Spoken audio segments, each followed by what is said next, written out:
Koreen eegdota warraaqsaa Iraan loltoonni Ameerikaa doonii Iraan irratti haleellaa erga gaggeessanii booda Strait of Hormuz gadhiisanii akka baqatan dirqisiisuu beeksise.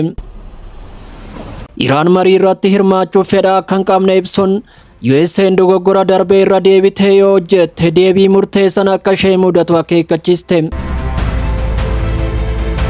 Kibba Libaanos keessatti loltuun Israa'el siidaa Yesuus Kiristoos erga cabsee booda aarii guddaan saboota gidduutti ka'eera.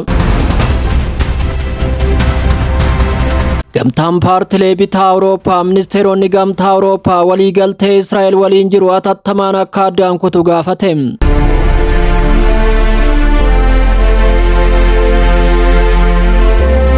Koreen eegdota warraaqsaa Iraan loltoonni Ameerikaa doonii Iraan irratti haleellaa erga gaggeessanii booda Strait of Hormuz gadhiisanii akka baqatan dirqisiisuu beeksise. Koreen eegdota warraaqsa Islaamaa Iraan humnoonni Ameerikaa galaana Omaan keessa buufatan doonii daldala Iraan irratti dhukaasa erga bananii booda naannoo sana akka gadhiisan dirqisiisuun gabaafameera.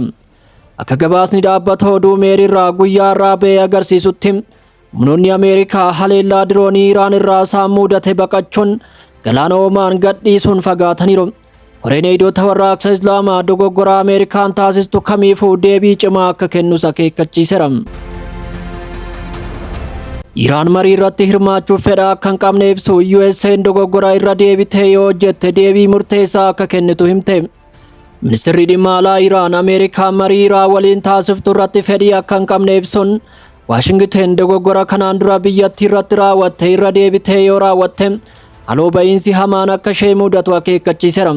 Dubbii himaan ministeera dhimma alaa Iraan Ismaa'eel Baagaahii ibsa guyyaa irraa kennaniin dubbii fi gocha Washington wal faallessu akka fakkeenyatti kaasuun marii kanaaf murtoon akka hin kennamne ibsaniiru.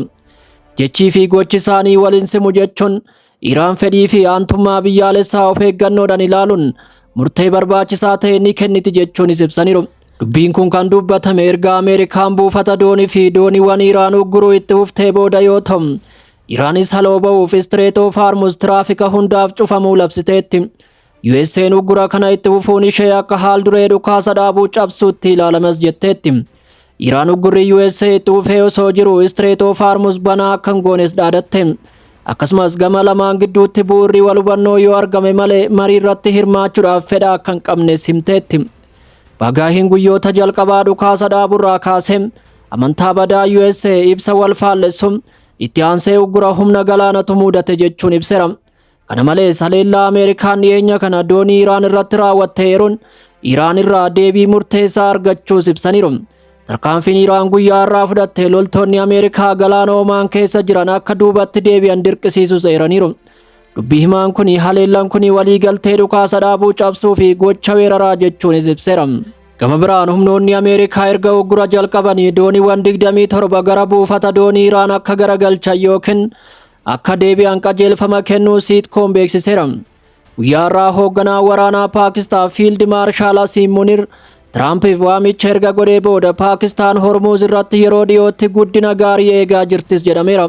Pireezidaantii Ameerikaa Doonaald Tiraamp waliin marii bilbilaa kan taasisan Jeneraal Asiim marii marsaa lammaffaa ta'uu danda'u irratti uggurri Ameerikaa Strait of Hormuz irratti goote gufuu akka ta'e ibsaniiru. Paakistaan erga Jeneraal Asiim Munir pireezidaantii Ameerikaa Doonaald Tiraampiif bilbilanii booda Strait of Hormuz ilaalchisee yeroo dhiyootti oduu gaariin akka eegamu Anaadooluun gabaaseera. Tattaaffii dippiloomaasii cimaan Islaamabaad marii marsaa lammaffaa USA fi Iraan gidduutti taasifamuuf karaa sirreessaa kan jiru yoo ta'u, yeroo dhiyootti magaalaa guddoo Paakistaan keessatti ni ta'a jedhamee eegama.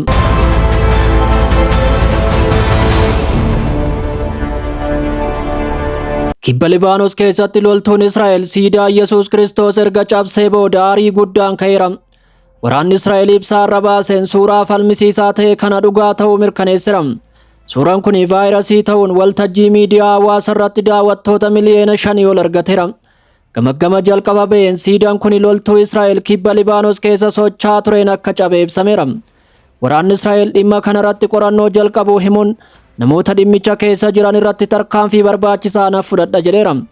Miseensa paarlaamaa Israa'el kan ta'e Aymer Tiibii warri maskiidotaa fi bataskaanota Gaazaa dhoosan adabbii malee Al-Quddis dhuunfatame keessatti abbootii amantaa kiristaana irratti huncufatu fan siidaa Yesuus Kiristoos balleessanii maxxansuu hin sodaatan jechuun Facebook irratti barreesseera. Tarii warri sanyummaa qaban kunniin Yesuus Kiristoos arrabsuu fi Phaaphaasii Liyoon arrabsuu Doonaald Tiraamp irraa barachuu hin oolanis jedheera. Humnoonni Israa'el yeroo waraana duguuggaa sanyii Gaazaa irratti gaggeessanitti maskiidotaa fi bataskaana dabalatee iddoowwan amantii hedduu haleelaniiru. Kana malees West Bank dhuunfatame keessatti qubsiistonni bara darbe maskiidota 45 mancaasuu yookaan haleeluu isaanii ministeerri amantaa Falastiin beeksiseera.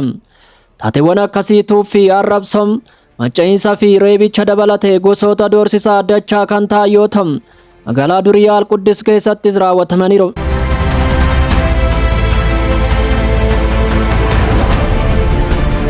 Gamtaan paartilee bitaa Awurooppaa ministeeronni gamtaa Awurooppaa walii galtee Israa'el waliin jiru hatattamaan akka addaan kutu gaafate.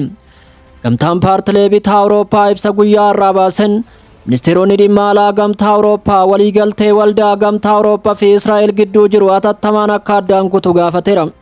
Jalqabbii lammiilee Falastiin irratti tarkaanfiin akka fudhatamu gaafatu mallattoo miliyoona tokko ol walitti qabu simeera. Gamtaan kun walgahii mana maree dhimma alaa kibxata Luxemburgitti gaggeeffamu dura ibsa baasen hanqinni inisheetiivii lammiilee Awurooppaa Falastiin ji'oota 3 hin guunne keessatti ulaagaa barbaadamu irra darbuu simeera. Akka gamtaan kun jedhutti jalqabbiin kun biyyoota miseensa gamtaa Awurooppaa 11 keessatti ulaagaa mallattoo biyyaalessaa kan ta'e yoo ta'u kunis seera gamtaa Awurooppaa jalatti kan barbaadamu ta'uu ibsaniiru.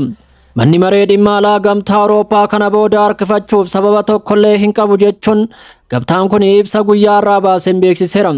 Gareen kun Israa'el Gaazaatti duguuggaa sanyii raawwachuu itti fufteetti West Bank fi Baha Jerusaalemitti seeraan ala walitti makuu cimsitee jirti jechuun akkasumas Libaanos irratti haleellaa raawwachuu ishee himateera. Gochoonni kun seera namooma idil addunyaa mirga namoomaa fi waliigaltee waldaa gamtaa Awurooppaa fi Israa'el keewwata 2 sirnaan barreeffaman kan cabsan ta'uu simeera. Gamtaan bitaa Awurooppaa manni marichaa waliigaltee waldaa gamtaa Awurooppaa fi Israa'el hatattamaan guutumatti akka addaan kutu gaafata jechuun ibsichi xumureera.